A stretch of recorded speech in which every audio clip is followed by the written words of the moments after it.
Senra here. It's been a long while, I know, since I've uploaded anything to this channel. I know there must be some of you who are going, where is this series that I was following, or what happened to CMVs? And I promise we'll get into that in another video and give you a full update. But if we could sort of leave any questions relating to podotalia and that sort of thing till next time, that would be really appreciated. I just kind of want to keep this video on topic. So if you've read the title, which I assume all of you have, this will be a more personal vlog about me, my current situation. This is a really good time for me to finally get to talk about something that I've been dealing with. It's something that I've only told friends when I've seen them in person. So, so to all my friends as well as my followers, I'm sorry that I have sort of been alluding to my situation without explaining it and keeping you all in the dark. Again, it's been something that is, again, it's been something that I have needed it's something which I've needed my own time to deal with, which has been really good this last month in terms of processing it. I'm still kind of working it through in my head. It doesn't seem 100% real, but there you go, it's one of those things. The number of times I've said it's just one of those things over the last month when talking to people, it's ridiculous. Anyway. I haven't even been able to type this out yet to anyone really, because it is kind of a weird thing to see in writing.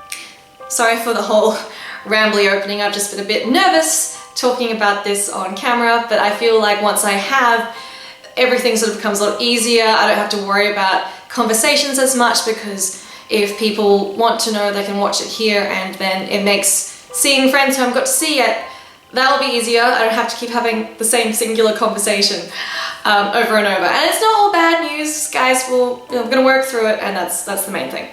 Okay, so those who saw the video that I made last June before I went to Japan for the World Cosplay Summit, in that video I went through what I was aware of as my current vision problems, my experiences with getting an identifier cane.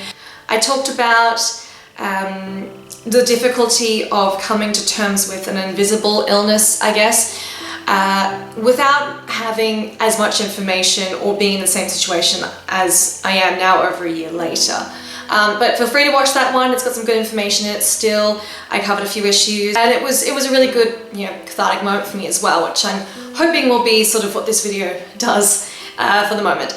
So essentially this year I noticed that there were a lot of times when I was finding things more difficult, whether that be navigating new environments, or even, how much I could see of a person when I was talking to them, difficulty in the cinema, watching a film, depending on how much action sequence there was. There was also issues with stares that were continuing from before. It's really hard to talk about this stuff properly. And again, my situation doesn't happen overnight. It's a gradual thing, but I did notice a big dip in my already quite severe vision problems. In my last video, I sort of dodged around the label of being legally blind. Not sure if that's something that's used internationally, but here in Australia, it's a classification. And I didn't think that I'd made that classification.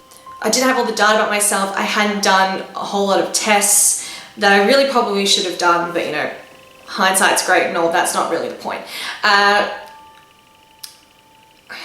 There was so basically due to the fact that I was finding things more difficult, and also I just finished my music degree, yay, finally graduated, that was a thing, and that I had started a full-time job at the end of last year.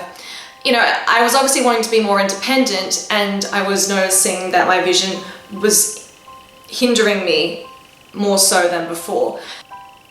So I think it was September that we did my first round of testing. I've had two quite intense lots of testing recently. In the first round, I did a visual field test, I think that's what it's called. And in this test, I had to basically click a button whenever I saw a flashing light while looking at a central light. And let me tell you, the first time we did this, it was not good because I couldn't see anything, and they had to bring it right in the machine for me to even see a single light flashing around that central point. So from that test, we finally know how wide my peripherals are, which is not good. So the average person has a field of view, or peripherals, it goes up to, I think it's between 150 and 170 degrees is the average. I have a total of 6 degrees as my field of view, so pretty severe tunnel vision, that's the thing, which we kind of were aware of, but I didn't realize how bad it was. Also, you sighted people, you guys can see a lot. I had no idea, it blows my mind. I think I'd have sensory overload if I could see as much as you. Also, I'd get really distracted very easily. And following that, we also took some pictures of the back of my retina. And this was the most telling part of the whole experience because it revealed the source of all my problems. So there's a disease that I have been diagnosed with, which is called retinitis pigmentosa. I call it RetPig for short because it sounds cuter that way, and also it's less difficult to say. Basically, it's a disease that I was born with. It's not contagious, it's genetic. It's a recessive genetic disease, so I'm the only one in my family who actually has it. We've got no history of it either. And what this disease does, it's degenerative, so it's taking away my vision slowly over time by basically the retina's getting corrupted by this ring of pigmentation. As that ring gets thicker, my field of view gets smaller as the tunnel sort of gets tighter. So when I was born, I would have already had this disease.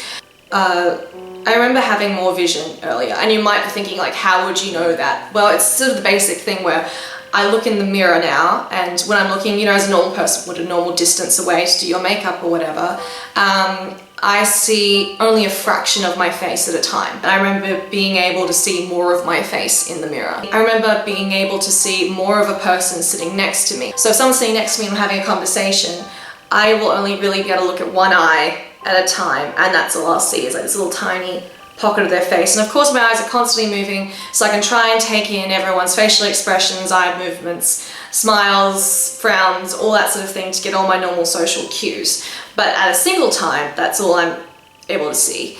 My night vision was never really there to begin with. I've always had night blindness, so I think it's gotten worse. I'm having trouble in lighting that I may have just seen as dim before, but now it's really dark. I've never really had good depth perception. That again has been getting worse. Will it keep getting worse for the rest of my life? Yes. There is no current cure to retinitis pigmentosa. There is a lot of studies going on, genetic studies to do with stem cell research and all these sorts of things that I don't quite comprehend just yet. And there may be a possibility of treatment to preserve the vision I have left, not to increase it. Again, it's a broadening field of research, and it's, you know, there's always hope, I suppose, but ultimately no cure. So last week I went to the eye hospital where I saw a retinal professor, so this is his specialty. We did a whole series of tests, 2 hours worth or more, which included the usual, like, read the letters on the board, to I'm going to put probes on your head and little ones under your eyeballs, and we're going to get you to react to stimuli and flashing lights, and oh boy did I have a headache after those.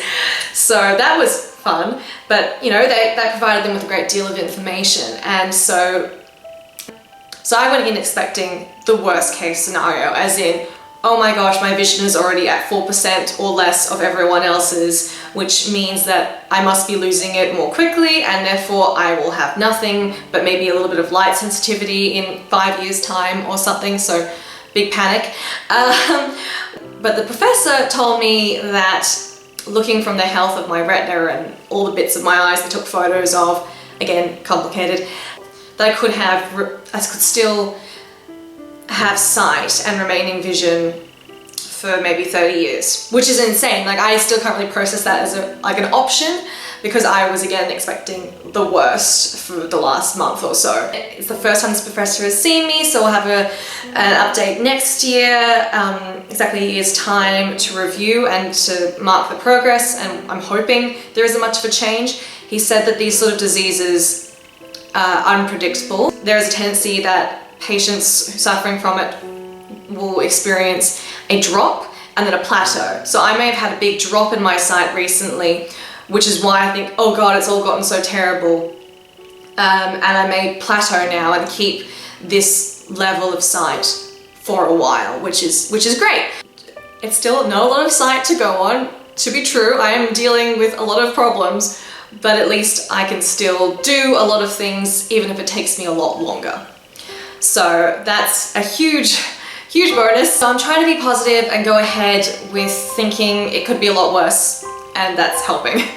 I'm sorry this is so rambly, it's just a lot to process for me still, but I kind of want to communicate this in a video because then it makes talking to people less difficult, and also I can then answer questions and then everyone knows, and it's great because I've been sort of in a bubble of not wanting to talk about it. Anyway, since receiving the diagnosis of having retinitis pigmentosa, I've had a lot to think about, a lot to evaluate on myself, possible career options later on, what I'm capable of doing, what's safe and sensible.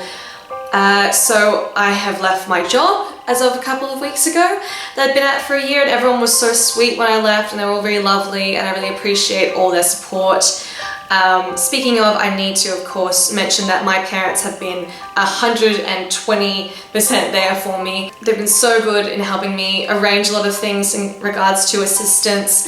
They helped set me up with Guide Dogs Australia, who I have been working with over the last month with a mobility instructor. So that involves, you know, navigating my environment, public transport, tips on how to use stairs, tips on how to use this new baby that I now have. Look how long it is. It just keeps going, and I can't even see all of it at one time. And I've got like the little thingy on the end, and it comes with like different options, and I can switch it out and whatever, which is kind of cool. But I really like this one because it gives a lot of audio feedback and it doesn't get caught as much, which the other one did. So again, still learning how to use this baby because I don't want to give myself a sore wrist, and I don't want to do it wrong, but I think I finally got the knack of it. The movement is surprisingly more complicated than you think. It took a little bit of getting used to. And again, they're still going to be working with me. I hope to be able to engage more with the blind community that's in Sydney. They do meetups through Guide Dogs Australia, which is pretty cool. And of course, it goes with the name, we are also applying for a guide dog. So I can have a extra good boy bean or girl bean buddy to help me in my life from whenever I get them.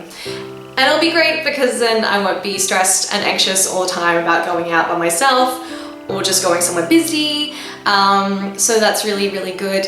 So that's kind of a silver lining in that I have to go through this thing which kind of really, really sucks, but I've got a lot of friends, support, and possible dog in the future to help me deal with it. So that's great.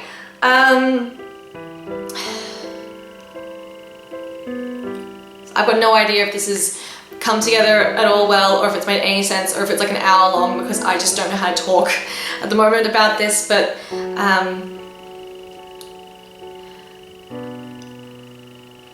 so now that I've left my job, one of the things I've had to think about is, well, what's next for me? And although, you know, it'd be great to go back to a normal working environment and routine as a responsible adult, I'm taking the time at the moment to refresh, reassess, reset, relax, all those things, and I am going to be starting a new YouTube channel very soon.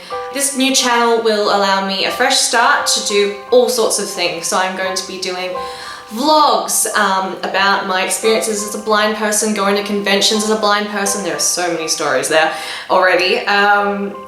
You know, travel vlogs. I'll be evaluating hotels and whether they're accessible, how good their lighting is. Have you guys noticed how shit hotel lighting can be sometimes? And then I'll also be using this new channel to pursue singing, which is something you guys know that I love doing and will do at any given opportunity. So I thought it was finally time to make a channel for that. I'll be doing covers, maybe one day some originals. That'd be really, really cool. So the cosplay will continue over there with the MVs and singing and all that stuff.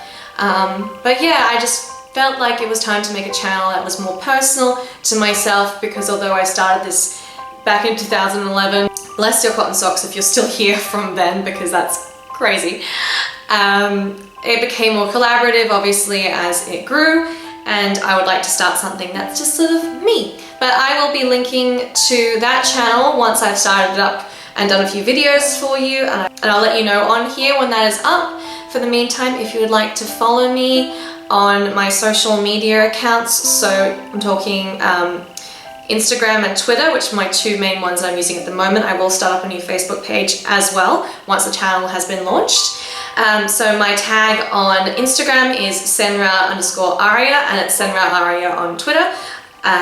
Felt like an update, bit of a change, something a bit more me. Although I've drawn the short straw with being diagnosed with retinitis pigmentosa and having to deal with all the repercussions of that, it has opened a new door for me to go off and explore all my passions and chase my dreams a little bit that I've sort of left to the side for a while. So it's not all bad news. I don't want to be like a downer, and I'm really looking forward to making videos that will be educational and fun and silly and just full of all the things that I'm passionate about. Until my next video, thank you so much for listening and following my story, even though it's been really like rambly and complicated. And I look forward to seeing you all again very soon. Okay, bye!